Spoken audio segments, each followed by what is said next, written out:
Naldurg police स्टेशनला ही माहिती प्राप्त झाली होती की लोकमंगल कोऑपरेटिव्ह बँक ज्याची शाखा नळदुर्गमध्ये आहे तिथले बँक मॅनेजर 25 लाख कॅश घेऊन जाताना ते सोलापूरमध्ये कॅश जमा करण्यासाठी जात होते।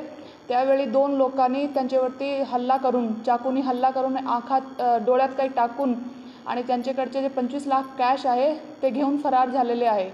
ते माहिती मिळतानाच आमची LCBची टीम आहे, जो पोलीस स्टेशनची टीम आहे ते घटनास्थळी रवाना झाले। तिथे घटनास्थळाची पाहणी केली। जे आपले फिर्यादी होते ते हॉस्पिटलमध्ये त्यांना ॲडमिट करण्यात आला।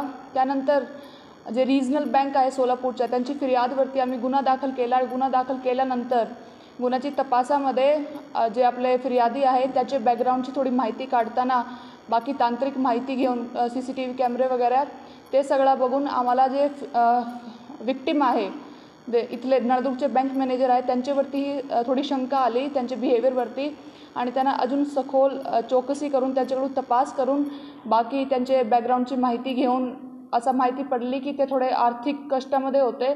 त्यांना ऑनलाईन गेमिंगचीही थोडी सवय होती, त्यामुळे त्यांचे काही नुकसान झाले होते आणि त्यांचे बाकीची तपास करून त्यांच्याकडून इंटरोगेट करून आम्ही हे गुन्हा उघड केला की त्यांनी स्वतः हे कट रचला होता। त्यांनी स्वतः आपल्यावरती चाकूनी वार केला दंडावरती आणि डोळ्यात काही चट्टी टाकली आणि ते पैसे आहे ते स्वतः त्यांनी लपवले होते।